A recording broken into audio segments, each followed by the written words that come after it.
யோர்தான் நதிக்கு அருகான சமபூமி முழுவதும் நீர் வளம் பொருந்தினதாய் இருக்க கண்டான்.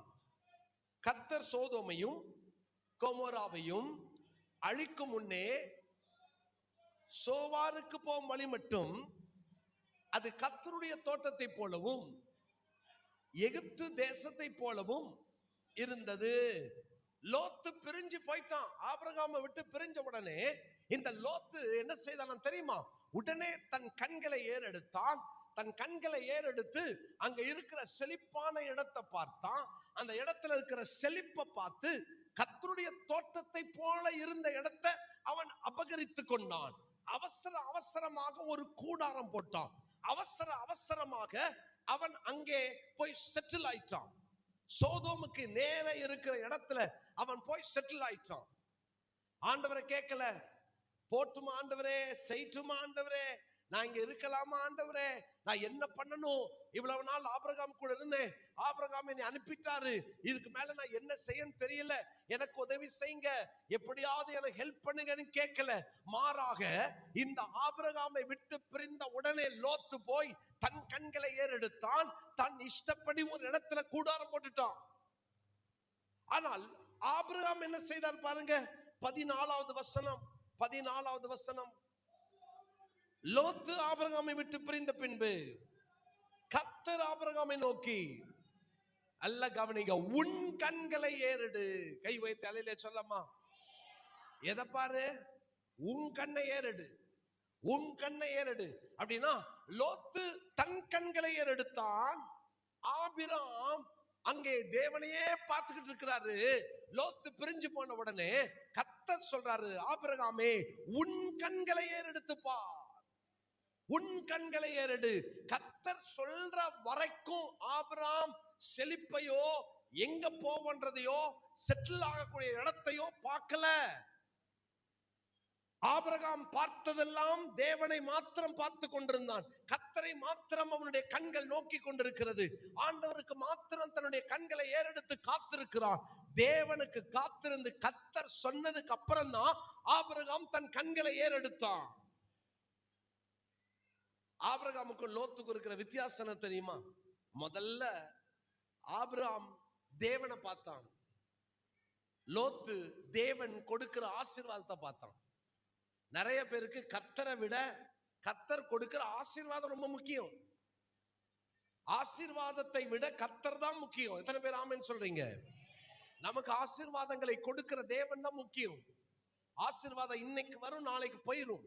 ஆசீர்வாதம் நிலைக்கிறத விட ஆசீர்வாதம் நிலைச்சிருக்கும், அதனால நான் ஆசீர்வாதத்தை பிடிச்சிக்கிறேன்றதை விட ஆசீர்வாதத்தை கொடுக்கிற தேவனை பாருங்கள். அவரிடத்தில் இருந்தான் ஒத்தாசை வரும். ஒத்தாசையை அல்ல, ஒத்தாசை அனுப்புகிற பர்வதத்தை நோக்கி என் கண்களை ஏறெடுக்கிறேன். யாரெல்லாம் கர்த்தரை பார்க்கிறாங்களோ, ஆசீர்வாதத்தை கொடுக்கிற தெய்வத்தை பார்க்கிறாங்களோ, அவர் அவர்களை ஆசீர்வதிப்பார், அவர்கள் சந்ததியை ஆசீர்வதிப்பார். ஆனால் நம்ம ஒரு நாளும் அந்த லோத்த மாதிரி கர்த்தர் கொடுக்கிற ஆசீர்வாதத்தின் மேல நம்முடைய கண்களை பதித்து விடக்கூடாது. ஆமென். அநேகருக்கு இயேசுவை விட இயேசு கொடுக்கிற ஆசீர்வாதம் ரொம்ப முக்கியமாயிடுச்சு. அதனாலதான் நம்ம ஆண்டவரை விட நம்முடைய வேலைகளுக்கு முக்கியத்துவம் கொடுப்போம். கவனிச்சு பாருங்களேன், காலையில பைபிள் படிச்சீங்களா? டைமே இல்லை. ஜெபம் பண்ணீங்களா?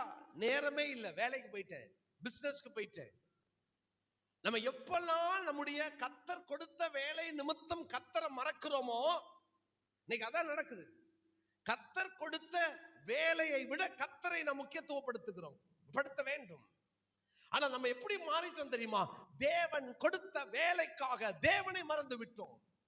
எங்க சர்ச்சுக்கு வரல, வேலை வச்சுட்டான். வாரம் ஒரு நாள் ஆண்டவருடைய சமூகத்தை தேடி வருகிறோம். ஒவ்வொரு நாளும் காலையில் உங்களுக்கு எவ்வளவு பிஸியா இருந்தாலும், எவ்வளவு முக்கியமான வேலையில இருந்தாலும், எவ்வளவு பெரிய ஆளா இருந்தாலும் சரி, தேவனை தேடாம, தேவ சமூகத்துல முழங்கால் இடாம, தேவ பிரசனத்தை அனுபவிக்காம உங்களுடைய பணிகளை செய்ய போனா என்ன அர்த்தம் தெரியுமா? எனக்கு கர்த்தரை விட கர்த்தர் கொடுத்த ஆசீர்வாதம் முக்கியம் அர்த்தம்.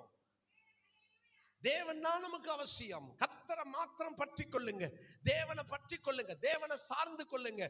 ஆபிரகாம் கர்த்தர் சொல்ற வரைக்கும் அவர் முகத்தை மாத்திரம் பார்த்து கொண்டிருந்தான். கர்த்தர் என்ன சொல்லட்டும், அதுக்கப்புறம் நான் போறேன். லோத்துக்கு என்ன பிரச்சனை தெரியுமா? எங்கடா ஆபிரகாமும் அவன் வேலைக்காரனும் போய் அவசரமா நான் பிடிக்க போற இடத்தை அவங்க பிடிச்சிருவாங்களோன்ற பயத்துல போய் ஆபிரகாம் அந்த அந்த அந்த இடத்தை பிடிக்கிறதுக்கு முன்னால நான் பிடிக்கட்டும்னு போய் பிடிச்சிட்டான். நல்ல கவனிங்க, லோத்து கூடாரம் போட்டான், ஆபிரகாம் பலிபீடம் கட்டினார். அல்லேலூயா. 18ஆம் வசனத்தை வாசிங்க. கூடாரத்தை பெயர்த்து கொண்டு போய்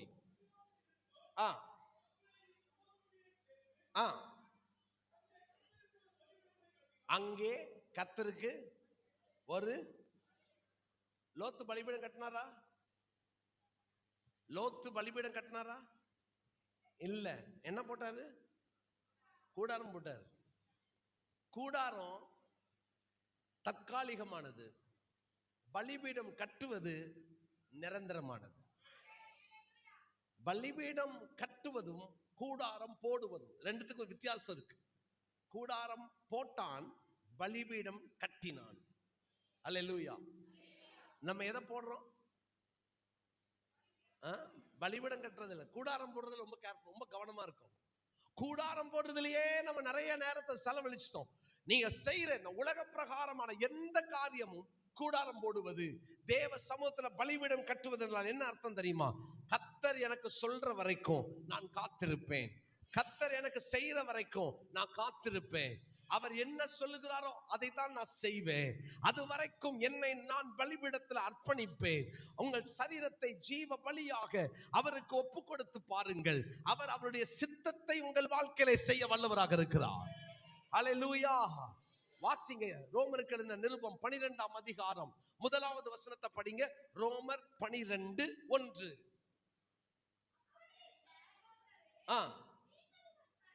நீங்கள் உங்கள் சரீரங்களை பரிசுத்தமும் தேவனுக்கு பிரியமுமான ஜீவ பலியாக ஒப்பு கொடுக்க வேண்டும் என்று தேவனுடைய இரக்கங்களை முன்னிட்டு உங்களை வேண்டிக் கொள்ளுகிறேன். இதுவே நீங்கள் செய்யத்தக்க புத்தி உள்ள ஆராதனை. தேவனுடைய சமூகத்திலே என்னை பலிபீடத்திலே கிடத்துவது, தேவனுடைய சமூகத்திலே பலிபீடத்திலே என்னை ஒப்பு கொடுப்பது, தேவனுடைய சமூகத்திலே என்னை சாஷ்டாங்கமாய் அங்கே அவருக்கு அர்ப்பணிப்பது. ஆண்டவரே, உங்க சித்தம் எதுவோ அது என் வாழ்க்கையில நடக்கட்டும். நீங்க என்ன சொல்றீங்களோ அதை நான் செய்றேன். ஆண்டவருடைய சித்தம் மாத்திரம் உங்கள் வாழ்க்கையில நடக்க வேண்டும். அந்த சித்தத்தை அறிகிற வரைக்கும் நீங்க பலிபீடத்துல கிடக்கணும், பலிபீடத்துல உங்களை அர்ப்பணிக்கணும். பலிபீடத்தில் அர்ப்பணித்தல் என்பது என் சுய சித்தத்தை பலிபீடத்திலே கிடத்துவது, என் ஆசைகளை பலிபீடத்திலே கிடத்துவது, என்னுடைய எண்ணங்களை பலிபீடத்திலே கிடத்துவது, என்னுடைய மன விருப்பங்களை பலிபீடத்திலே கிடத்துவது. சில நேரம் நமக்குள்ள 1000 ஆசைகளை வச்சுக்கிட்டு பலிபீடத்துக்கிட்டே வரமாட்டோம். நமக்குள்ள இருக்கிற ஆசைகளை வச்சுக்கிட்டு பலிபீடத்துக்கிட்ட வரமாட்டோம். பலிபீடத்துக்கிட்ட வந்தா கர்த்தர் என்ன தெரியுமா சொல்வாரு? உன் ஆசை, உன் விருப்பம், உன் சித்தம், உன் இஷ்டம் இவைகளை பலிபீடத்துல வை. நீ பலிபீடத்துல உன் ஆசைகளை வைக்கிற வரைக்கும் தேவ சித்தத்தை அறிய முடியாது. நமக்குன்னு சில பிளானை வச்சுக்கிட்டு, நமக்குன்னு சில திட்டங்களை வச்சுக்கிட்டு பலிபீடத்துக்கிட்ட வரமாட்டோம். நம்முடைய திட்டங்களோட பலிபீடத்துக்கிட்ட போக முடியாது. நம்முடைய திட்டங்களோட பலிபீடத்துக்கு வந்தா கர்த்தர் எதிர்பார்ப்பது என்ன தெரியுமா? உன் திட்டத்தை, உன் ஆசைகளை, உன் விருப்பங்களை என் சமூகத்துல வை. நம்ம நினைக்கிறோம், அப்படின்னா என் ஆசை நிறைவேறாதா, என் இஷ்டம் நிறைவேறாதா, என் மன விருப்பம் நிறைவேறாதா? உங்களுக்கு சொல்லட்டா, பலிபீடத்துல வச்ச ஆசைகளை தேவன் பார்க்கிறார். அதை விட சிறந்ததை கர்த்தர் உங்களுக்கு கொடுக்க வல்லவராக இருக்கிறார். ஆமென். லோத்து மாத்திரம் பலிபீடம் கட்டி அங்க வந்து, ஆண்டவரே நான் செழிப்ப பார்க்கல, உங்களை பார்க்கிறேன்னு சொல்லியிருந்தா, சோதோமை விட சிறந்த இடத்தை கர்த்தர் அவனுக்கு கொடுத்தவனை ஆசீர்வதித்திருப்பா. அவன் நினைச்சான், இந்த சோதோம் தான் செழிப்பா இருக்கு, கர்த்தருடைய தோட்டத்தை போல இருக்கு, அங்க போயிடுறேன், நான் போய் பலிபீடம் கட்டுற நேரத்துல இந்த சோதோமை இழந்துடக்கூடாது, இந்த நீர்வளம் பொருந்தின இடத்தை நான் இழந்துடக்கூடாது, எகிப்து தேசத்தை போல இருக்கிற இந்த செழிப்பனை இழந்துடக்கூடாது, அவசரமாய் அவன் முடிவெடுத்தான். ஆனால் கர்த்தருக்கு முன்பாக ஆபிராமோ அவசரமாய் முடிவெடுக்காம காத்திருந்தான். கர்த்தர் சொல்லுகிற வரைக்கும் பொறுத்திருந்தான். தேவன் சிறந்ததை தந்தார். ஆமென். நல்ல கவனிங்க இளைஞர்கள், உன் வாழ்க்கையில கர்த்தர் உனக்கு ஒரு நல்ல வாழ்க்கை துணையை தருவார். ஆமென் சொல்லுங்க. ஆமென். நமக்கு சில நேரம் பார்த்த உடனே சிம்சன் மாதிரி நமக்கு ஆசை வரலாம். ஒரு நாள் ஒரு பையன் அவங்க அப்பாட்ட போய் அவங்க அம்மா கிட்ட போய் சொல்றான், இப்படி ஒரு பொண்ணை நீங்க நினைச்சா கூட பார்க்க முடியாது, அந்த மாதிரி குணம், அந்த மாதிரி பொறுப்புள்ள பிள்ளை, அந்த மாதிரி அழகானவா, நீங்க நினைச்சா கூட இப்படிலாம் தேட முடியாது. அவங்க அம்மா அப்பா சொல்றாங்க, வெயிட் வெயிட், நீ காத்திருந்து வேற எவனாவது அவளை கல்யாணம் கட்டிட்டு போயிடுவான். வெயிட். என்கிட்ட போராடுறான், அங்கிள் விட்டா போயிரும் அங்கிள்.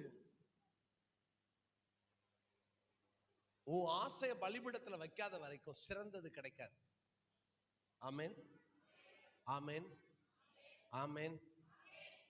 ஆங்கிலத்துல 3 வார்த்தை இருக்கு, குட், பெட்டர், பெஸ்ட். நீங்க என்னதான் குட்டிக்காரன் அடிச்சு தேர்ந்தெடுத்தாலும் குட்டா இருக்குமே தவிர பெஸ்டா இருக்காது. ஆமென். நல்லதா இருக்கலாம், சிறந்ததா இருக்காது. நான் கேட்கிறேன், நல்லது வேணுமா சிறந்தது வேணுமா? நல்லதே போதுமோ? நல்லது வேணுமா சிறந்தது வேணுமா? இந்த பக்கம் சத்தம் மாட்டிக்கு. நல்லது வேணுமா சிறந்தது வேணுமா? நல்லதே போதுமோ?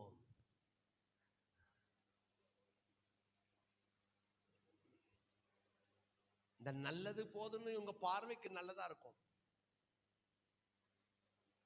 இந்த பார்வைக்கு நல்லதா இருக்கும், ஆனா பார்க்க அழகா இருக்கும், உள்ள சொத்தையா இருக்கும். கர்த்தர் கொடுக்கட்டும். படிப்பா இருக்கட்டும், திருமணமா இருக்கட்டும், வேலையா இருக்கட்டும், தொழிலா இருக்கட்டும், உங்க சித்தத்தை பலிபீடத்தில் வைத்து, தேவனே நீங்க எனக்கு சிறந்ததை தாங்கன்னு சொல்லி காத்திருந்து அவர்கிட்ட இருந்து நீங்கள் பெற்றுக்கொள்வீர்கள் என்றால் கர்த்தர் சிறந்ததை தருவார். அதனால்தான் இயேசு ஜெபிக்க கற்றுக் கொடுத்தார், உம்முடைய சித்தம் பரமண்டலத்தில் செய்யப்படுவது போல. எத்தனை பேர் ஆமென் சொல்றீங்க? ஹல்லேலூயா. ஆண்டவர்ட்ட சொல்லுங்க, நீங்க தந்தாதான் பெஸ்டா இருக்கும் ஆண்டவரே, அதனால நீங்க தர வரைக்கும் நான் வெயிட் பண்றேன்னு சொல்லுங்க. நீங்க கொடுக்கிற வரைக்கும் நான் வெயிட் பண்றேன் ஆண்டவரே, நானா உன்னை தேர்ந்தெடுத்து இதுதான் பெஸ்ட்னு நான் நினைக்க மாட்டேன், நீங்க கொடுக்கிற வரைக்கும் நான் காத்திருக்கிறேன். நீங்க சிறந்ததை தான் தருவீங்க, நீங்க நல்லதை அல்ல சிறந்ததை தரப்போறீங்க. அவர் நமக்கு சிறந்ததை வைத்திருக்கிறார். உனக்காக கர்த்தர் வச்சிருக்கிற திட்டம் அது சாதாரணமானது அல்ல. அதை சிறந்ததை பெற்றுக்கொள்ளுகிற வரைக்கும் நீ காத்திருந்து பா. லோத்து நல்லதுன்னு நினைச்சு போய் போட்ட அந்த அந்த அந்த டென்ட் ஆண்டவர் பார்க்கிறார். கொஞ்ச காலத்துல எல்லாம் அதிகபட்சம் 25 வருஷம், 25 வருஷத்துக்குள்ள சோதோம் கொமோரா பட்டணம் அழிந்து அங்கே சாம்பல் தான் நின்னுச்சு. அவ்வளவுதான். குறுகிய காலம். தேவ சித்தம் இல்லாத எந்த காரியமும் அது டெம்பரவரியா இருக்குமே தவிர பெர்மனன்ட்டா இருக்காது. கர்த்தர் உனக்கு கொடுக்கிற ஆசீர்வாதம் டெம்பரரி அல்ல, பெர்மனன்ட் ஆசீர்வாதம். எத்தனை பேர் ஆமென் சொல்றீங்க? ஹல்லேலூயா. சிறந்ததை கொடுப்பார், நிரந்தரமானதை கொடுப்பார். ஆமென். மகிமையானதை கர்த்தர் தருவார்.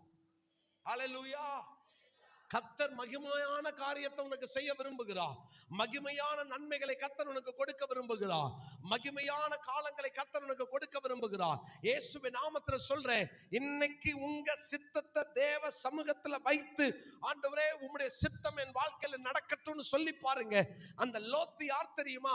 சுய சித்தக்காரனாகிய லோத்தை வெளியே அனுப்பு. ஆமென். யார் அவன்? நல்லா சொல்லுங்க. யாரு? சுயசித்தக்காரன். சொல்லுங்க, எல்லாரும் சொல்லுங்க. யார் அவன்? நமக்கு சுயசித்தக்காரன் வேண்டாம். ஆமென். சுயசித்தக்காரனாகிய லோத்தை அனுப்புங்கள். கர்த்தர் உங்களையும் உங்கள் சந்ததியையும் ஆசீர்வதிப்பார். அல்லேலூயா. நான் சொன்னேன், அது நிரந்தர ஆசீர்வாதமா இருக்காது சுயசித்தம். ஏன்னா அவன் அவன் அவன் தேர்ந்தெடுத்தது, அவன் முடிவெடுத்தது எல்லாமே பாத்தீங்கன்னா அவனுடைய சந்ததி ஆசீர்வாதமா இல்லையே. அவனுடைய பிள்ளைகளின் நிமித்தம் பெற்றெடுக்கப்பட்ட பிள்ளைகளில் சபிக்கப்பட்ட சந்ததியா இருந்தாங்களே, அவங்களால ஆசீர்வாதத்தை பெற முடியலையே, அவங்களால நன்மையை பெற முடியலையே, அவங்க உயர்வை பெற முடியலையே, அவங்களுடைய சந்ததி ஆசீர்வாதமா பார்க்க முடியலையே. நம்ம என்னைக்காவது ஜெபம் இருக்குமா? லோத்தின் தேவனே, லோத்தின் பிள்ளைகளின் தேவனே, அம்மோனியரின் மோவாபியரின் தேவனே சொல்லி இருக்கிறோம் நம்ம. ஆனா நம்ம என்ன தெரியுமா சொல்லுவோம்? ஆபிரகாமின் தேவனே, ஈசாக்கின் தேவனே, யாக்கோபின் தேவனே. ஏன்னா தேவ சித்தத்துக்கு தன்னை ஒப்பு கொடுத்து ஓடின ஆபிரகாமையும் அவன் சந்ததியையும் ஆசீர்வதித்ததுனாலதான் இன்னைக்கும் நம்ம சொல்றோம், நம்ம ஆபிரகாமின் சந்ததி, ஈசாக்கை போல வாக்குத்தத்தத்தின் பிள்ளைகள். அவர் நம்முடைய தேவன் என்று, முற்பிதாக்களின் தேவன் என்று நாம் அவரை உயர்த்துவதற்கு காரணம், கர்த்தர் நம்முடைய வாழ்க்கையை, நம்ம குடும்பத்தை, நம்முடைய சந்ததியை ஆசீர்வதித்து வைத்திருக்கிறார். அப்படித்தான் இன்றைக்கு உங்க குடும்பத்தை ஆசீர்வதிக்க விரும்புகிறார். முதலாவது, சுயசித்தக்காரனாகிய லோத்தை அனுப்புங்கள். இரண்டாவதாக, என்னோட வேதத்தை திருப்புங்கள். ஆதியாகமத்தின் புஸ்தகம் 19ஆம் அதிகாரம். ஆதியாகமம் 19ஆம் அதிகாரம் 12ஆம் 13ஆம் வசனத்தை வாசிங்க. பின்பு அந்த புருஷர் லோத்தை நோக்கி, இவ்விடத்தில் இன்னும் உனக்கு யார் இருக்கிறார்கள்? மருமகனாவது, குமாரராவது, குமாரத்திகளாவது, பட்டணத்தில் உனக்குரிய எவர்களாவது இருந்தால் அவர்களை இந்த ஸ்தலத்திலிருந்து வெளியே அழைத்து கொண்டு போ. நாங்கள் இந்த ஸ்தலத்தை அழிக்க போகிறோம். இவர்கள் கூக்குரல் கர்த்தருடைய சமூகத்திலே பெரிதாய் இருக்கிறது. இதை அழிக்க கர்த்தர் எங்களை அனுப்பினார் என்றார்கள். 2 புருஷர்களை கர்த்தர், அந்த 2 தூதர்களை கர்த்தர் சோதோமுக்கு அனுப்பினார். சோதோம் பட்டணங்கள் அழிக்கப்பட போகிறது. இவர்கள் பாவங்கள், இவர்கள் கூக்குரல் தேவ சமூகத்தை எட்டிற்று. இவங்க 2 பேரும் வந்து அந்த லோத்தையும் அவன் மனைவி பிள்ளைகளையும் அங்க இழுத்து உள்ள விட்டு கதவை பூட்டி சொல்றாங்க, இந்த பட்டணத்துல உனக்குரிய எவர்களாவது இருக்கிறார்களா? இந்த பட்டணம் அழிக்கப்பட போகிறது. இந்த பட்டணத்துல உனக்குரிய எவர்களாவது இருக்கிறார்களா? அழைத்து கொண்டு வா.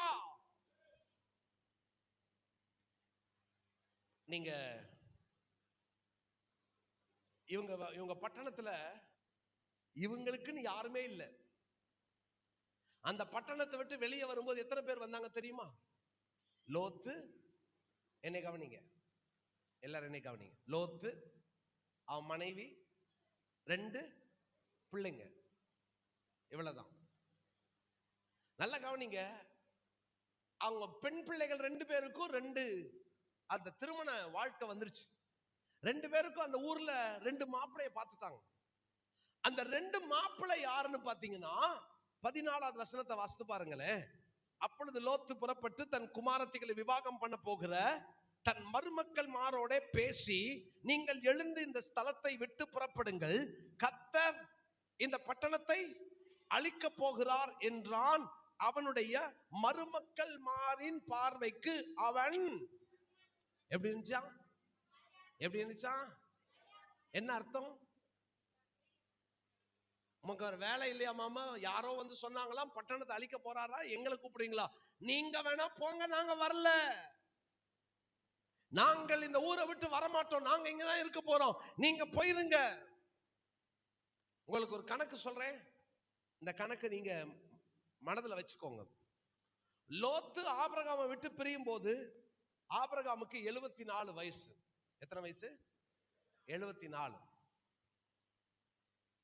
இந்த 19ஆம் அதிகாரம், ஆதியாகமம் 19ஆம் அதிகாரத்துல 2 தூதர்கள் வந்து லோத்தை எச்சரிச்சாங்க இல்லையா? அப்போ ஆபிரகாமுக்கு 99 வயசு. அப்ப எத்தனை வயசு? பிரியும் போது எத்தனை வயசு? பிரியும் போது 74. இப்போ 99. எத்தனை வருஷம் ஆச்சு? எத்தனை வருஷம்? 25 வருஷம் ஆச்சு. ஆபிரகாம் லோத்து ஆபிரகாமை விட்டு பிரிந்து 25 வருஷம் ஆச்சு. 25 வருஷமா இந்த ஊர்ல இருக்கிறாரு லோத்து. இவர் கேட்கிறாரு, பட்டணத்தில் உனக்குரிய எவர்களாவது இருக்கிறார்களா? பட்டணத்தில் உனக்குரிய எவர்களாவது இருக்கிறார்களா? நீங்க கேளுங்க பக்கத்துல பார்த்து, இந்த பட்டணத்துல உனக்குரிய எவர்களாவது இருக்காங்களான்னு. இல்ல, நான் கேட்க சொன்னேன், முறைக்க சொல்ல. பக்கத்துல கேளுங்க. சண்டை போட்டிருக்கீங்களா? கேளுங்க. பட்டணத்துல, பக்கத்துல நேர முகத்தை பார்த்து கேளுங்க. பட்டணத்துல உனக்குரிய, கேளுங்க பிரதர், அவரை கேளுங்க, பக்கத்துல கேளுங்க. பட்டணத்தில் உனக்குரிய எவர்களாவது இருக்கிறார்களா? இருக்காங்களா? நான் இப்ப கேட்கட்டா உங்ககிட்ட, இன்னைக்கு நைட்டு 2 தூதர்கள் உங்க வீட்டுக்கு வந்து, அப்பா கிளம்பு, இந்த பட்டணத்து கூக்குரல் தேவ சமூகத்தை எட்டிட்டு, அதனால மரியாதையா இந்த பட்டணத்துல யாராவது இருந்தாங்கன்னா கூட்டிட்டு போ அப்படின்னா, உங்க பேச்ச கேட்டு எத்தனை பேர் இந்த பட்டணத்தை விட்டு உங்க கூட வெளியே வருவாங்க?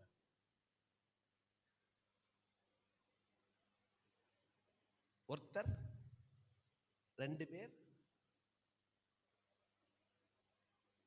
லோத் இந்த ஊர்ல எத்தனை வருஷமா குடியிருக்கிறாரு? 25 years. 25 வருஷத்துல ஒரு ஆத்மாவை கூட ஆதாயப்படுத்தவே இல்லை. 25 வருஷத்துல ஒரு ஆத்மாவை கூட இவர் ஆதாயப்படுத்தவே இல்லை. எப்படி வாழ்றாரு தெரியுமா? நான், என் வாழ்க்கை, என் குடும்பம், நான் சர்ச்சுக்கு போவேன் வருவேன், யாரு எக்கேடு கெட்டு போனா எனக்கு என்ன?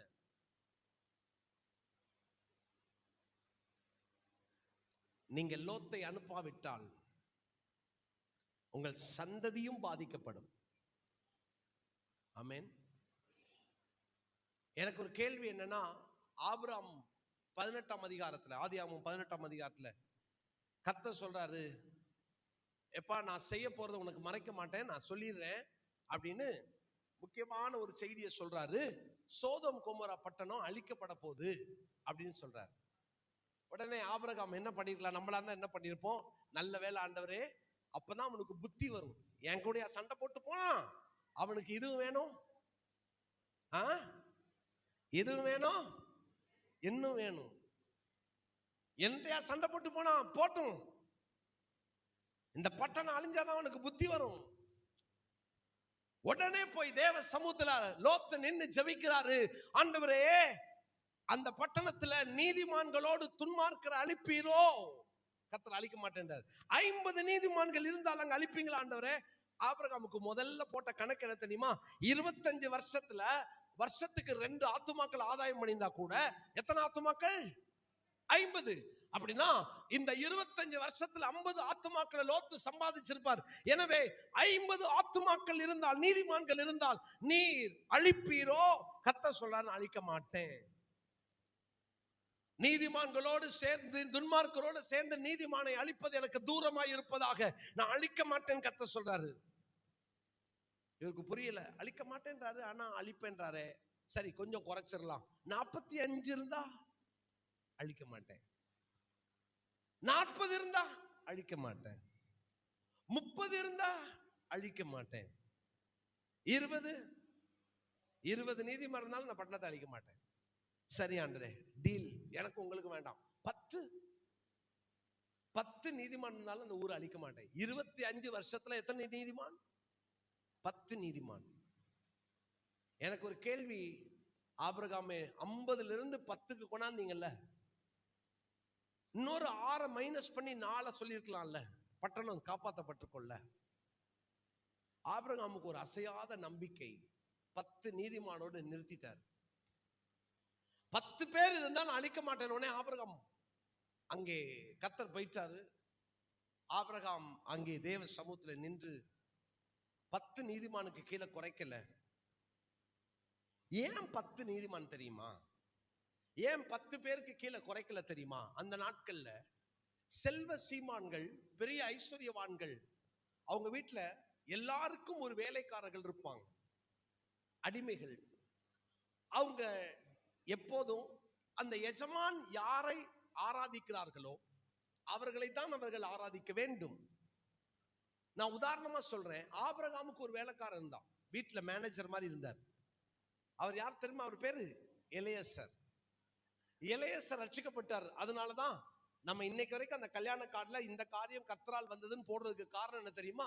இத சொன்னது எலியேசர். இவர் ரட்சிக்கப்பட்டார். ஆபிரகாமுக்கு வேலைக்காரனாய் போனவர் அங்கே ஆபிரகாமானாகிய தன் எஜமானுடைய வாழ்க்கையை பார்த்து மனம் திரும்பினவர் இந்த எலியேசர். அதனாலதான் கர்த்தரை தொழுதான், கர்த்தரை பணிந்தான், கர்த்தரை துதித்தான் என்று அங்கு வாசிக்கிறோம். ஆபிரகாம் மனைவிக்கு ஒரு அடிமை பெண் இருந்தால், அவள் பேர் ஆகார். அவ ரட்சிக்கப்பட்டவளா? வேதம் சொல்லுகிறது, அவ சொல்றா, என்னை காண்கிறவரை நான் கண்டேன். ஆமென். கர்த்தரை கண்டா, கர்த்தர் சத்தத்தை கேட்டா, கர்த்தரை சந்திச்சா அப்படின்னா இந்த ஆகாரும் ரட்சிக்கப்பட்டவள். அல்லேலூயா சொல்லுங்க. வீட்டுல தன் எஜமாட்டியோடு கூட இருந்து வேலை செய்த ஆகாரும் ரட்சிக்கப்பட்டுட்டா, அந்த எலியேசர் ரட்சிக்கப்பட்டுட்டான். பிள்ளைங்களுக்கும் ஒரு தாதிமார் இருப்பாங்க, அதுவும் பெண் பிள்ளைகளா இருந்தா அவங்கள வளர்த்தெடுப்பதற்குன்னு சொல்லி அங்கே தாதிமார் இருப்பாங்க. அந்த அந்த அந்த வளர்ப்பு பெண், வளர்ப்பு தாய்மார் இருப்பாங்க. அப்படின்னா ஆபிரகாம் தன் மகன், தன்னுடைய வேலைக்காரன, சாராள் தன் வேலைக்காரிய, பிள்ளைங்க தன்னுடைய வேலைக்காரர்களை ஆதாயப்படுத்தி இருப்பார்கள். அந்த கணக்கை வச்சு பார்த்தா 25 வருஷத்துல லோத்துக்கு ஒரு வேலைக்காரர் இருந்திருக்க வேண்டும், லோத்தின் மனைவிக்கு ஒரு வேலைக்காரி இருந்திருக்க வேண்டும், அவன் 2 பெண் பிள்ளைகளுக்கு வேலைக்காரர்கள் இருந்திருக்க வேண்டும். அந்த 2 பெண் பிள்ளைங்க திருமண வயதை எட்டிருச்சே, கல்யாணம் பண்ண போற மாப்பிள்ளமார் எப்படி இருக்கணும்? ரட்சிக்கப்பட்டவங்களா இருக்கணும். ஆக 4 பேரு கூட 6 பேரு, எத்தனை பேர் ஆயிட்டாங்க? அதனாலதான் இவர் நிறுத்திட்டு போயிட்டார். 10 நீதிமான் இருந்தால் நீர் சோதோமை அழிப்பீரோ? அழிக்க மாட்டேன். கான்பிடென்ட்டா போயிட்டார். அவனுக்குள்ள அந்த கான்பிடன்ஸ் என்ன தெரியுமா? நான் 10, அந்த 10 பேரை லோத்து சம்பாதிச்சிருப்பாரு கண்டிப்பா. அவனுக்கு வேலைக்காரன், அவளுக்கு வேலைக்காரி, பிள்ளைங்களுடைய தாதிமார்கள், அவங்க கல்யாணம் பண்ண போற மாப்பிள்ளமார் எல்லாரும் சேர்ந்தா 10 பேர். 10 பேரோட இவங்க கண்டிப்பாக ரட்சிக்கப்பட்டிருப்பாங்க அப்படின்னு இவங்க நம்பினார். ஆனா வருத்தம் என்ன தெரியுமா? இவனும் தன் வேலைக்காரர்களை ஆதாயப்படுத்தல, இவன் பிள்ளைகளும் தங்கள் தாதிமார்கள் ஆதாயப்படுத்தல, இவர்களுடைய மருமகன்களும் ரட்சிக்கப்பட்டவர்கள் அல்ல. நீங்க உங்க வீட்டுக்கு பெண் பிள்ளைகளுக்கு மாப்பிள்ளை பாக்குறீங்க, பெண் பாக்குறீங்க அப்படின்னா அன்போடு சொல்றேன், அவன் எவ்வளவு படிச்சிருக்கானா, வசதியா, சொத்தா, இதெல்லாத்த விட ஒண்ணு கவனமா பாருங்க, அவன் கர்த்தரை நேசிக்கிறானா, அவன் ரட்சிக்கப்பட்டிருக்கிறானா, அவன் கர்த்தருக்கு பயப்படுற பயம் அவனுக்குள்ள இருக்கா, இதுதான் பார்க்கணும். ஆமென் சொல்லுங்க. இத பார்க்காம, இத கவனிக்காம உங்க வாழ்க்கையில திருமண காரியங்களை நீங்க செஞ்சீங்க அப்படின்னு சொன்னா அன்போடு சொல்றேன், அது ஒரு பெரிய வேதனைய, உங்க சந்ததி ஆசீர்வாதத்தை இழக்கிறதற்கு அது காரணமாக மாறிவிடும். அல்லேலூயா. உங்களுக்கு கீழே நீங்க ஒரு நல்ல ஆபீஸ்ல வேலை பார்க்கறோம், உங்களுக்கு கீழே ஒரு 10 பேர் வேலை செய்யறாங்களா, அவர்கள் உங்களிலே இயேசுவை காண வேண்டும். ஆமென். அல்லேலூயா. உங்களுக்கு கீழே இருக்கிறவங்களை ஆதாயப்படுத்திட்டீங்களா? உங்களை டெய்லி ஆபீஸ்ல பாக்குறவங்களுக்கு நீங்க இயேசுவை சொல்லி இருக்கிறீங்களா? அன்பை காமிச்சிருக்கிறீங்களா? அவர்கள் தேவனை அறிந்து கொண்டார்களா? கொஞ்சம் யோசித்து பாருங்களேன். நிறைய நேரம் நமக்கு கீழே வேலை பார்க்கறவங்கள மதிக்க மாட்டோம். நமக்கு கீழே வேலை பார்க்கறவங்கள ரொம்ப பெருசா கனப்படுத்த மாட்டோம். அவங்களுக்கு முன்னால நம்ம இயேசுவை காட்ட மாட்டோம். சிலவங்க சொல்லுவாங்க, அவங்களெல்லாம் வைக்க வேண்டிய இடத்துல வச்சாதான் சார் அவங்க ஒழுங்கா இருப்பாங்க அப்படின்னுவாங்க. தயவு செய்து சொல்றேன், ஒரு சாட்சியை சொல்றேன். நடந்த சம்பவம். சென்னையில ஒரு பெரிய பெண்கள் கல்லூரியினுடைய முதல்வராக, பிரின்சிபலாக இருந்த ஒரு அம்மையான அம்மா. அந்த அம்மையார், அந்த அந்த அந்த தாயார் உயிரோடு இருக்கும்போது நான் அவங்க வீட்டுக்கு போயிருக்கிறேன். நல்ல பக்தியான ஒரு அம்மா. அவங்க ரிட்டையர்ட் ஆயிட்டாங்க. ரிட்டையர்ட் ஆன உடனே அவங்களுடைய பிள்ளைகள் எல்லாம் சேர்ந்து இந்த தாயாருக்கு 3 வேலைக்காரிகளை நியமிச்சாங்க.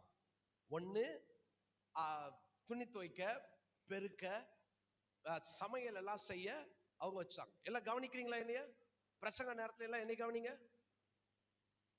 சகோதரிகள். பிள்ளைங்க அவங்க வேலையை செய்வாங்க. சிலவங்க பிரசங்கம் ஆரம்பிச்சதுல இருந்து நீங்க பார்க்கவும் இல்லை, கவனிக்கவும் இல்லை. தேவன் எப்படி விடுதலை தருவார்? செய்தி நேரம் தான் உங்க வாழ்க்கையில் ஆசீர்வாதம். நான் அடிக்கடி சொல்வேன், செய்தி நேரம் உங்க பிள்ளைங்க மேல எந்த கவனத்தையும் நீங்க வைக்கவே கூடாது.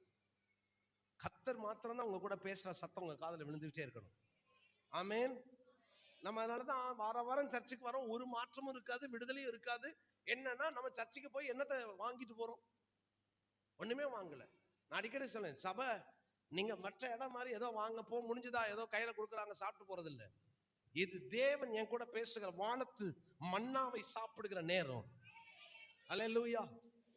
என் கூட டைரக்டா கர்த்தர் பேசணும்ன்ற காத்திருக்கணும். அப்பதான் உங்களுக்கு ஆசீர்வாதம், அப்பதான் விடுதலை கிடைக்கும். ஆமென் சொல்லுங்க. நல்ல எப்பவுமே நான் சொல்லுவேன், நான் எங்க வீட்டுல எங்க அம்மா அப்படிதான் சொல்லுவாங்க. நாங்க கிளம்பி, நான் ஊழியத்துக்கு வந்துட்டேன். நான் திருமணம் பண்ணும்போது நான் ஊழியத்துக்கு வந்து கிட்டத்தட்ட 6 வருஷம் ஆச்சு.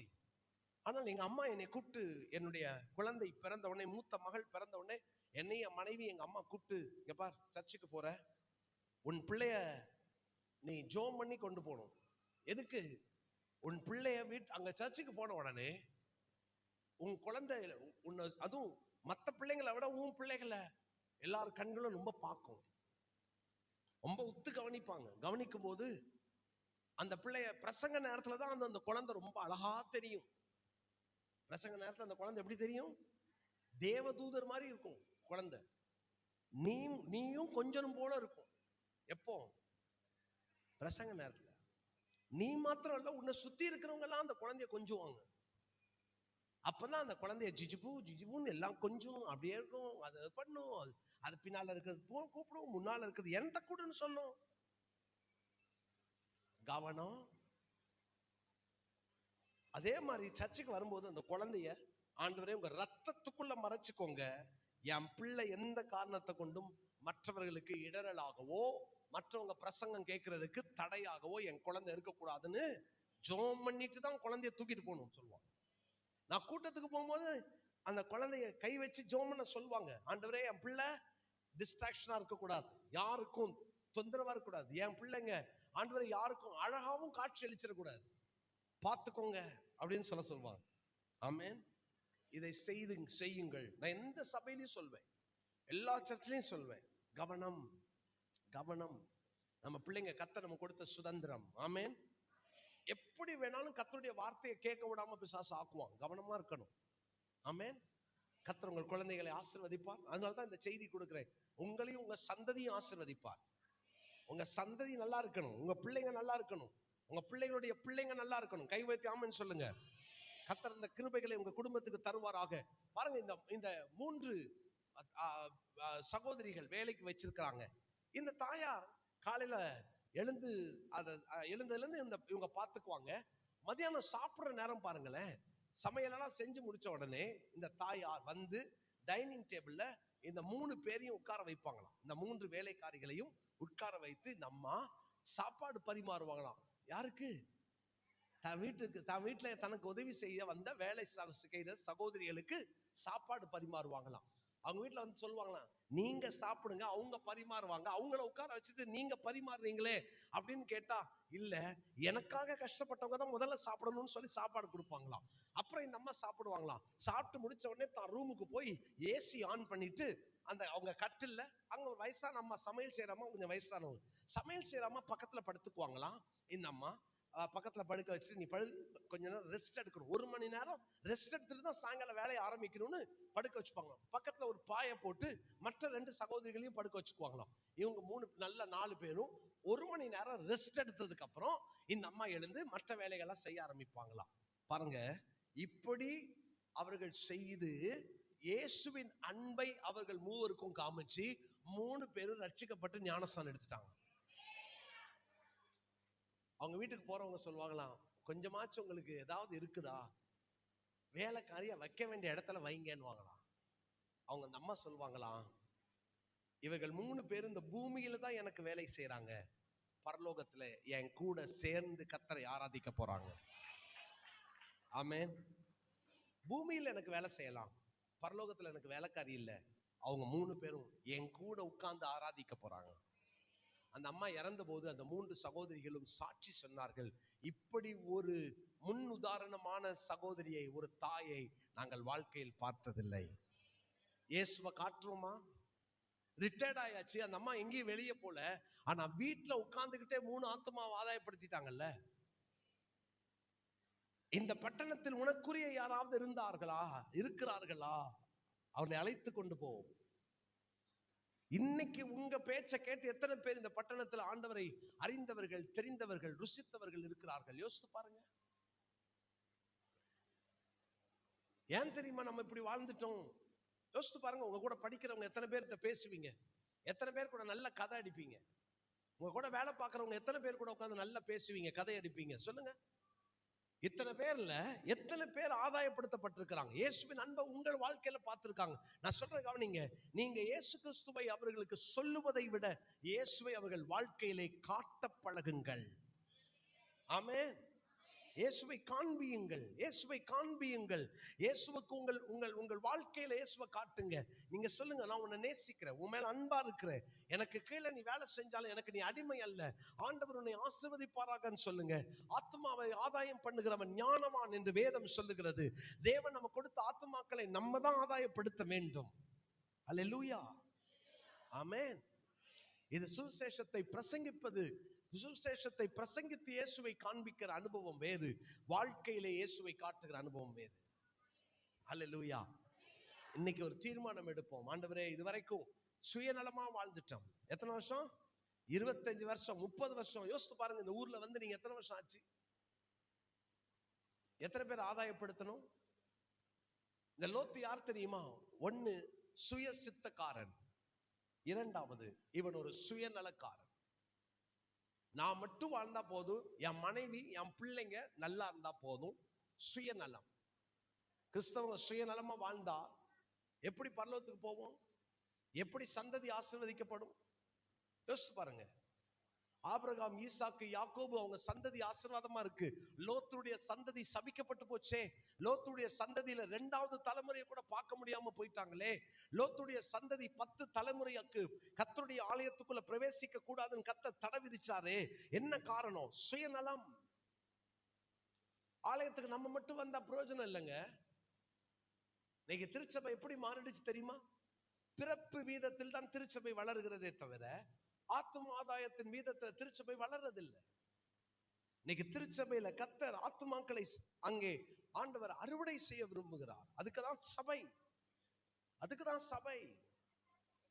ஆண்டவர் அதனாலதான் அந்த பெந்தேகோஸ்தே பண்டிகை அன்றைக்கு திருச்சபையை உருவாக்கினார்.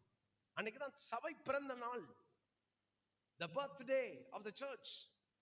அப்போஸ்தலர் 2ஆம் அதிகாரம், அதே 2ஆம் அதிகாரம் கடைசி வசனத்துல பாருங்க, ரட்சிக்கப்படுகிறவர்கள் அனுதினமும் சபையிலே சேர்க்கப்பட்டார்கள். எத்தனை பேர் இன்னைக்கு ஆண்டவராகிய இயேசு கிறிஸ்துவுக்காக அந்த அந்த அர்ப்பணிப்புள்ள வேலையை செய்கிறோம்? இன்னைக்கு தேவன் இந்த சபையை சந்திப்பாராக. ஆமென். நீங்க சொல்லணும், ஆண்டவரே, என் நிமித்தமா இந்த திருச்சபையில் ஒருத்தர், ஒரு கூட்டம் வரணும், ஒரு குடும்பம் வரணும், அவங்க ரட்சிக்கப்படணும். அல்லேலூயா. கர்த்தர் இந்த கிருபை இந்த சபைக்கு உங்களுக்கு தருவாராக.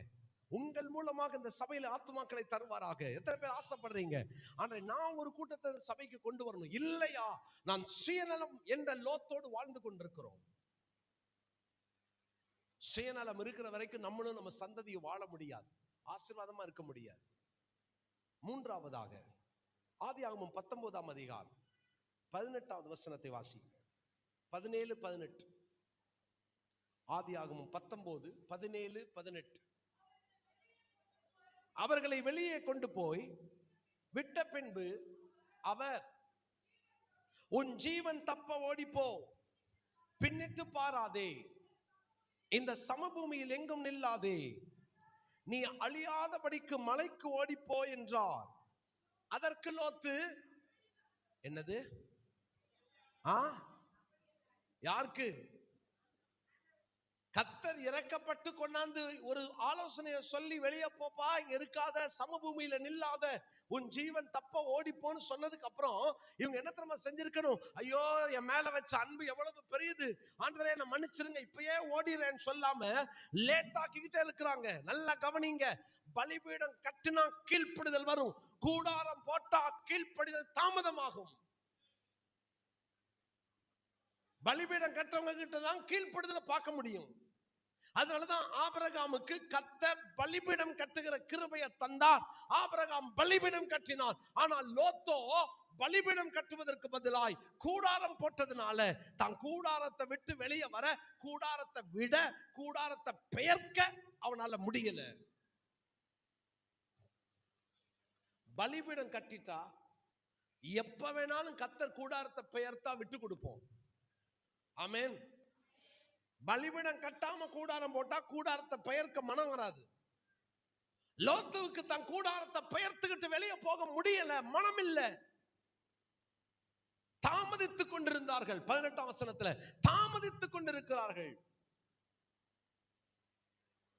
அங்க அந்த 14ஆம் வசனத்துல 17ஆம் வசனத்துல அவர்களை வெளியே கொண்டு போய் விட்ட பின்பு சொல்றாரு, உன் ஜீவன் தப்ப. என்ன உடனே என்ன ரெஸ்பான்ஸ் பாருங்களேன், என்ன மாதிரி பதில் பாருங்களேன், என்ன சொல்றாங்க பாருங்களேன்.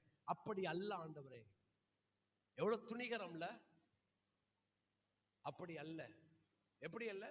என்னால் ஓடி போக முடியாது. 19ஆம் வசனத்தை படிங்க.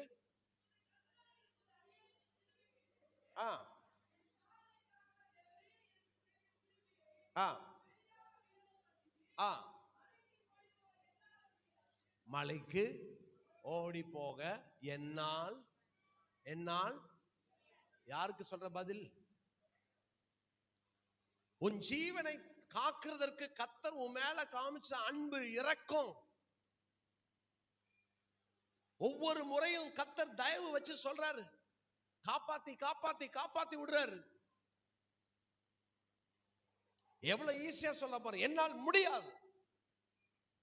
இவன் ஆண்டவருக்கு ஒரு ஐடியா கொடுக்குறான். நான் அந்த சின்ன ஊர் இருக்கே, அங்க போட்டா, சின்ன ஊருக்கு போட்டா. உண்மையில சொல்ல போனா கர்த்தர் ஒரு வார்த்தையை சொல்றாரு பாருங்களேன். 20ஆம் வசனம். அந்த ஊர் இருக்கிறது ஓடி போகத்தக்கதாய் கிட்ட இருக்கிறது, சின்னதுமாய் இருக்கிறது, என் பிராணனை பிழைக்க நான் அங்கே ஓடி போகட்டும். இவர் ஆண்டவருக்கு ஒரு ஆலோசனை கொடுக்கிறாரு. ஆண்டவரே, நீங்க சொல்றபடி என்னால ஓடி போக முடியாது, நான் சொல்ற ஊருக்கு தான் நான் போவேன். ஏன்? பலிபீடம் கட்டலனா நீங்க ஆண்டவருக்கு ஆலோசனை சொல்றவங்களா மாறிடுவீங்க. பலிபீடம் கட்ட தவறின எந்த கிறிஸ்தவனும், பலிபீடம்னா உடனே ஒரு செங்கலை வச்சு நீங்க கட்டிட்டு இருக்க வேண்டாம். தேவ சமூகத்துல ஜெபத்துல தங்களை அர்ப்பணிக்காத யாரும் தேவனுக்கு ஆலோசனை சொல்லுவாங்க. நீங்க ஆண்டவருக்கு ஆலோசனை சொல்லாதீங்க. கர்த்தருடைய ஆலோசனைக்கு கீழ்ப்படுகிறவர்களாய் கர்த்தர் நம்மளை மாற்றுவாராக. அவர் சொல்லுகிறதை நான் செய்யணுமே தவிர நான் சொல்றது அவர் செய்யணும்னு எதிர்பார்க்க கூடாது. அவர் பாருங்க 21ஆம் வசனம். அதற்கு அவர், நீ கேட்டுக்கொண்ட ஊரை நான் கவிழ்த்து போடாதபடிக்கு இந்த விஷயத்திலும், அப்படின்னா தொலைஞ்சு போன்றார். தொலைஞ்சு போ. நிறைய விஷயத்துல உன்னை காப்பாற்றிட்டேன். ஆபிரகாம் கூட சண்டை போடும் போதே உன்னை அழிச்சிருக்கணும். அவசர அவசரமா ஜெபம் பண்ணாம, பலிபீடம் கட்டாம, தேவ சமூகத்தில் அர்ப்பணிக்காம உன் சுய சித்தத்தின்படி வாழ்ந்தியே, அன்னைக்கு உன்னை அழிச்சிருக்கணும். சோதோமுக்கு நேரா கூடாரம் போட்ட, சோதோமுக்குள்ள கூடாரம் போட்ட, சோதோமுல தலைவரான அப்பமே உன்னை அழிச்சிருக்கணும். தாமதம் பண்ண நான் உன்னை அவசரப்படுத்துறேனே, அப்பயே உன்னை அழைச்சிருக்கணும். இப்ப நான் சொல்றேன், நீ எதிர்த்து முடியாது, செய்ய முடியாது, போட முடியாது, போக முடியாது, எனக்கு ஐடியா கொடுக்கிற. நீ எத்தனை பேர் ஆண்டவருக்கு ஐடியா கொடுக்கறவங்க உட்கார்ந்துருக்கோம் தெரியுமா? ஆண்டவரே இதை செஞ்சிருங்க, நான் மத்ததெல்லாம் நான் பாத்துக்கிறேன், இதை மட்டும் பண்ணிருங்க, மத்ததை நான் பாத்துக்கிறேன். கர்த்தர் விட்டுருவாரு. நம்முடைய வாழ்க்கையில தேவ சித்தம் ஒன்றுதான் நடக்க வேண்டும். அல்லேலூயா. கர்த்தருடைய சித்தத்துக்கு அர்ப்பணிக்க பழகுங்க. கர்த்தருடைய சித்தம் உங்க வாழ்க்கையில நிறைவேறட்டும். தேவ சித்தம் உங்கள் தனிப்பட்ட வாழ்க்கையில நிறைவேறுவதற்கு விட்டு கொடுங்க. ஆண்டவர்கிட்ட சொல்லுங்க, உங்க சித்தம் மாத்திரம் என் வாழ்க்கையில நடக்கணும் ஆண்டவரே. அந்த சுய நீதி லோத்துக்குள்ள உட்கார்ந்து இருக்கு. ஆண்டவருக்கு அட்வைஸ் பண்றது யார் தெரியுமா? சுயநீதிக்காரன். ஆண்டவருக்கு அட்வைஸ் பண்றவ யாரு? சுயநீதிக்காரன். ஆண்டவர் சொல்றதுக்கு வேறு, ஆண்டவர் ஒரு பிளான் கொடுத்தா நம்ம வேற பிளான் கொடுப்போம். ஆண்டவர் பிளான் ஏ கொடுத்தா நம்ம பிளான் பி யோசிப்போம். நம்மளே உட்கார்ந்து ஆண்டவருக்கு ஆலோசனை கொடுப்போம். இதை செய்யாதீங்க, இதை செய்யுங்க, இதை பண்ணாதீங்க, இதை பண்ணுங்க. ஒரு நாளும் கர்த்தருக்கு நம்ம ஆலோசனை சொல்லக்கூடாது. ஆமென் சொல்லுங்க. அது சுயநீதி. தேவனுக்கு கீழ்ப்படியாமல் இருப்பது சுயநீதி. ஆண்டவர் ஒரு காரியத்தை சொன்னதுக்கு அப்புறம் முடியாதுன்னு சொல்றது சுயநீதி. வாசிங்க ரோமருக்கு எழுதின நிருபம் 10ஆம் அதிகாரம் 3வது வசனம். ரோமர் 10ஆம் அதிகாரம் 3வது வசனம். தேவ நீதியை அறியாமல் தங்கள் சுய நீதியை நிலைநிறுத்த தேடுகிறபடியால் தேவ நீதிக்கு கீழ்ப்படியாமல் இருக்கிறார்கள். அவர்கள் தேவ நீதிக்கு கீழ்ப்படிய முடியல. ஏன்னா தங்கள் சுய நீதியை நிலைநிறுத்த தேடுகிறார்கள். தேவனுடைய நீதிக்கு முன்பாக தலை வணங்கணும். சுய நீதியை தூக்கி போடணும். சுய நீதி என்ன தவிர மத்தவங்க யாருக்குமே அறிவு கிடையாது அல்லது தேவனை பற்றி தெரியாதுன்னு நினைக்க வைக்கும். மத்தவங்க எல்லாரும் மோசமானவங்க என்ன தவறன்னு யோசிக்க வைக்கும். சுயநீதி என்னைக்குமே அபாயகரமானது. சுயநீதி நம்முடைய வாழ்க்கையில இருந்துச்சுன்னா தேவனுடைய ஆசீர்வாதத்தை நாமும் பெற முடியாது, நம்முடைய சந்ததியும் பெற முடியாது. தேவனுடைய நீதிக்கு தலை வணங்குவோம். அல்லேலூயா. நம்முடைய நீதியை தூக்கி போடுங்க. நம்ம நீதி வேதம் சொல்லுகிறது அழுக்கான கந்தை. தேவனுடைய நீதி. இந்த லோத்து உள்ள உட்கார்ந்து இருக்கிறான், சுயநீதிக்காரன் லோத்து. நம்ம நிறைய நேரம் மதவாதிகளா வாழ்ந்துடுறோம். லோத்துக்கு என்ன தெரியுமா? நான் இப்ப கூட என் குடும்பத்துல என் வீட்டுக்குள்ள தேவதூதர் வந்துட்டு போனாங்க. எதுக்கு வந்தாங்க? லோத்து இப்ப கூட தேவதூதர் வந்தார், இப்ப கூட பேசினாரு, இப்ப கூட அவர் தான் பேசிட்டு போனாரு. இதுல உங்களுக்கு ஒரு சந்தோஷம். என்ன பயன்? என்ன பயன்? குடும்பம் ஆசீர்வதிக்கப்பட்டுச்சா? சந்ததி ஆசீர்வதிக்கப்பட்டுச்சா? இவங்க ஒரு திட்டம் போட்டுக்கிறாங்க. இவங்க பாருங்க, சுய சித்தம் பிள்ளைங்க வாழ்க்கையிலே வந்துருச்சு. 2 பிள்ளைங்க வாழ்க்கையில அந்த சுய சித்தம் வந்துருச்சு. 2 பிள்ளைங்களுமே என்ன நினைக்காங்க தெரியுமா? இனிமே நமக்கு யாரும் மாப்பிள்ளை தர மாட்டாங்க, பேசாம நம்மளே நம்ம குழந்தைய பெத்துக்கிறதுக்கு ஒரு நம்ம இஷ்டப்படி குழந்தைய பெத்துக்கிறதுக்கு தீர்மானம் எடுப்போம்.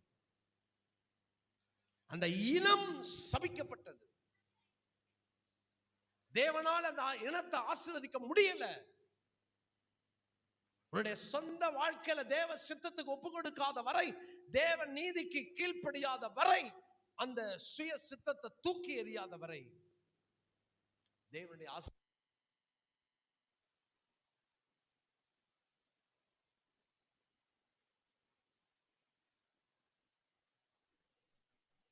சித்தத்துக்கு நம்முடைய வாழ்க்கையை ஒப்பு கொடுக்கணும்.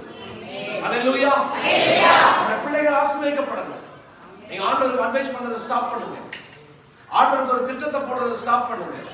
ஆண்டவரே நான் சொல்றேன் இதை செய்யுங்க அதை செய்யுங்கன்னு சொல்லி நீங்க ஆண்டவருக்கு ஒரு ப்ளூ பிரிண்ட் போடாதீங்க. தேவன் உங்களுக்கு வச்சிருக்கிற ப்ளூ பிரிண்ட்டுக்கு கீழ்ப்படிங்க. தேவன் உங்களுக்கு வச்சிருக்கிற அந்த ப்ளூ பிரிண்ட் என்னவோ அதற்கு தலை வணங்குங்க. ஆண்டவர் என்ன சொன்னாரோ அதை செய்வதற்கு கீழ்ப்படிவோம், அதை செய்வதற்கு ஒப்பு கொடுப்போம். அதுதான் உங்கள் வாழ்க்கைக்கு ஆசீர்வாதம், உங்கள் பிள்ளைகளுக்கு ஆசீர்வாதம், உங்கள் சந்ததிக்கு ஆசீர்வாதம். அல்லேலூயா. அந்த கிருபைகளை கர்த்தர் நமக்கு தருவார். ஆமென் ஆமென் ஆமென் ஆமென். நோட்டை அனுப்புங்க, நீங்கள் உங்க சந்ததி நல்லா இருக்கும். ஆமென் ஆமென். நோட்டை அனுப்புங்க, அதுதான் உங்களுக்கு ஆசை. கர்த்தர் அந்த கிருபைகளை உங்க குடும்பத்துக்கு தருவார். ஜெபம் பண்ணலாமா? எல்லாரும் எழுந்து நிற்போம்.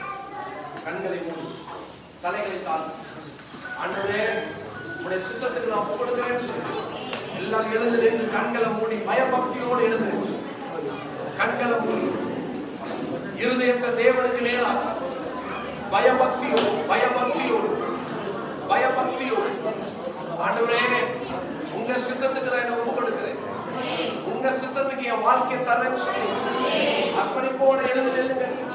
கண்களை மூடி வேடிக்கை பார்க்காதீங்க, எல்லாரும் கண்ணை மூடி ஆண்டவருக்கு முன்பாக.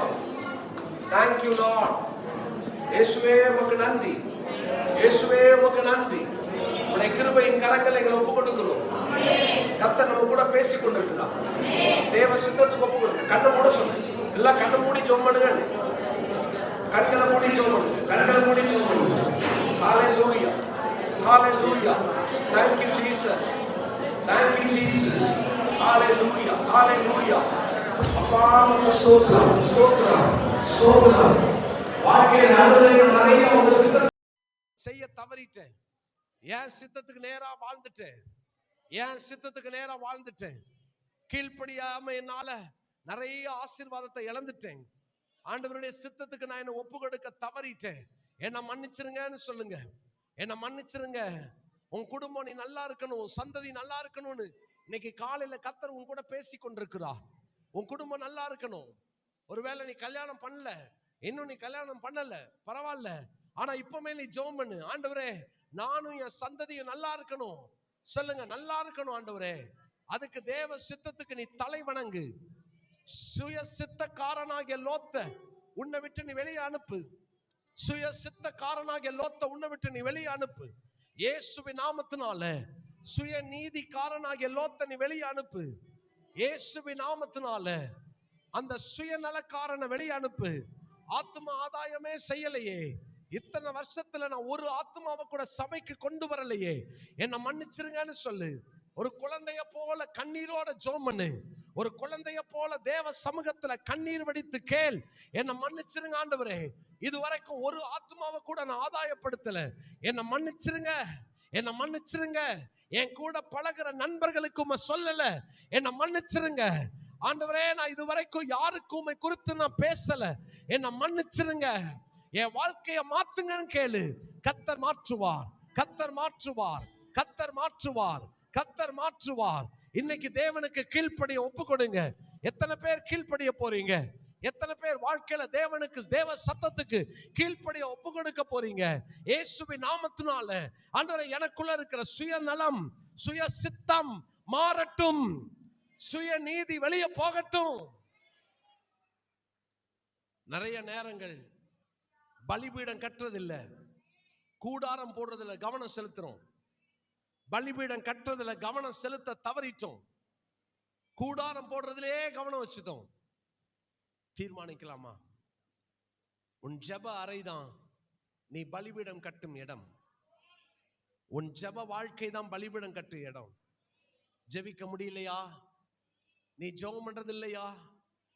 ஆலயத்துல மட்டும் வந்து அந்த 5 நிமிஷம் ஜெபம் பண்றதை வச்சு உன் வாழ்க்கையை ஓட்டலாம் நினைக்காதீங்கம்மா. ஐயா வாலிப தம்பி, நீ ஜெபம் பண்றதுக்காக தேவன் உன்னை கர்த்தர் இன்னைக்கு காலையில உன்னோடு இடைப்படுறார். நீ தேவனுடைய பிரசன்னத்துல போய் முழங்கால முடக்கி பலிபீடத்தை ஜெப அறையில நீ ஜெபிக்கிற இடத்துல ஒரு பலிபீடத்தை நீ அமைத்து ஆண்டவருக்கு உன்னை அர்ப்பணிக்க பழகு. என்னையே கொடுக்கிறேன் சொல்லு. ஆண்டவரே என்னையே கொடுக்கிறேன், நான் இன்னையில இருந்து நான் ஜெபம் பண்றேன்னு சொல்லி ஒரு தீர்மானம் எடு. தீர்மானம் எடு, தீர்மானம் எடு. நீ ஜெபம் பண்ண முடியாம இருக்கிறதுக்கு காரணம் உனக்குள்ள இருக்கிற ஒரு பொல்லாத பிசாசு உன்னை ஜெபிக்க விடல. இயேசுவின் நாமத்துல நீ ஒரு தீர்மானம் எடு. ஆண்டவரே இன்னைக்கு எனக்குள்ள இருக்கிற அந்த அடிமைத்தனத்தின் ஆவி வெளியே போகட்டும். இயேசுவின் நாமத்துல ஒரு தீர்மானம் எடு, தீர்மானம் எடு. பொல்லாத பிசாசை இயேசுவின் நாமத்துல நான் கடிந்து கொள்ளுகிறேன். இந்த பிள்ளைகளுடைய வாழ்க்கையில அந்த பொல்லாத கிரியைகள் உள்ள இருக்க கூடாது. இயேசுவின் நாமத்துல பொல்லாத கிரியைகளை, பொல்லாத பிசாசுகளை நான் கடிந்து ஜெபிக்கிறேன். ஜெபத்தை தடை செய்கிற, ஜெபிக்க விடாம பிடிக்கிற, ஜெபிக்க முடியாம இருக்கிற தடை செய்கிற ஆவிகளை கடிந்து கொள்ளுகிறேன். தகப்பனே, உம்முடைய பிள்ளைகளை விடுதலையாக்கும், விடுதலையாக்கும், விடுதலையாக்கும். உம்முடைய விடுதலை உங்க பிள்ளைங்க அனுபவிக்கட்டும். ஆண்டவரே, உங்க பிள்ளைகள் இந்த விடுதலையை பார்க்கட்டும்.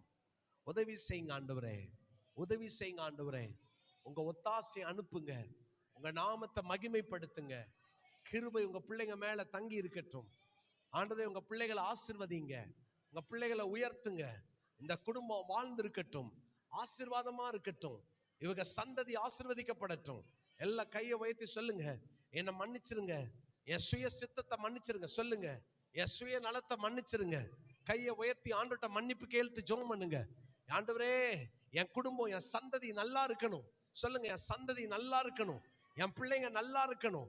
ஆண்டவரே, நான் அதுக்கு தடையா இருக்கிற என் சுய நீதியை, என் சுய சித்தத்தை, என் சுய நலத்தை நான் வெளியே அனுப்புறேன். இயேசுவின் நாமத்தினால இன்னையிலிருந்து நான் உமக்கு கீழ்ப்படுகிறேன். சுய நீதியை தள்ளி தேவ நீதிக்கு கீழ்ப்படுகிறேன். தேவ நீதியை அறிந்து கொள்றேன். உங்க நீதிக்கு நான் தலை வணங்குகிறேன். Thank you Lord. உங்க நாமம் மகிமைப்படுவதாக. உங்க பிள்ளைகளை ஆசீர்வதியும். உங்களுடைய பிரசன்னத்துக்குள்ள இந்த குடும்பங்களை ஒப்பு கொடுக்கிறேன், இந்த சபையாரை ஒப்பு கொடுக்கிறேன். இவர்களும் இவர்கள் சந்ததியும் ஆசீர்வதிக்கப்படுவார்களாக. உடைய கிருபைக்குள் இந்த குடும்பங்களை ஒப்பு கொடுக்கிறேன். தொடர்ந்து நடத்தும், தொடர்ந்து மகிமைப்படும். ஜெயம் கொடுக்கிற தேவனுக்கு நன்றி சொல்லுகிறோம். ஆண்டவருடைய கரத்தில் இந்த குடும்பங்களை, இந்த சபையை, சபையின் ஊழியங்களை நான் ஒப்பு கொடுத்து ஜெபிக்கிறேன். மீட்பெரும் இரட்சகருமான இயேசுவின் நாமத்தில் ஜெபிக்கிறோம் நல்ல பிதாவே, ஆமென். நம்ம எல்லாரும் ஒரு பாடலை பாடுவோம்.